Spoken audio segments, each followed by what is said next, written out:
അപ്പോൾ ആ വിനാശകാലെ വിപരീത ബുദ്ധി എന്ന് 1975 ജയപ്രകാശ് നാരായണന്റെ കാര്യത്തിൽ സൂചിപ്പിച്ചതുപോലെ ഇലക്ടറൽ ബോണ്ട് എന്ന ചാണകക്കുഴിയിൽ വീണ് കിടക്കുന്ന BJPയെ സംബന്ധിച്ചിടത്തോളം രാമക്ഷേത്രം അവർ ഉയർത്തിക്കൊണ്ടുവന്നു. അത് ഈ തെരഞ്ഞെടുപ്പിന് മുമ്പ് ആരും ചർച്ച ചെയ്യുന്നില്ല. എല്ലാവരും അരവിന്ദ് കെജ്രിവാളിനെ അറസ്റ്റ് ചെയ്ത മദ്യനയ അഴിമതി കേസ് എന്താണെന്ന് പഠിച്ചുകൊണ്ടിരിക്കുമ്പോഴാണ് അതീഷിയുടെ പത്രസമ്മേളനം വരുന്നത്.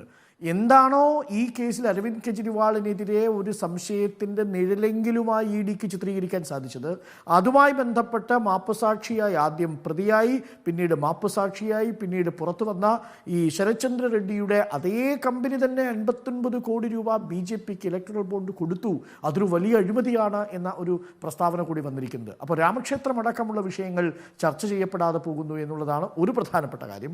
രണ്ടാമത്തെ പ്രധാനപ്പെട്ട കാര്യം CBI കൂടി അന്വേഷിക്കാൻ വരുന്നു എന്നാണ് പറയുന്നത്. അപ്പോൾ കൂടുതൽ കാലത്തേക്ക് ഇത് ചർച്ചയിൽ നിൽക്കുന്നു. നോക്കൂ.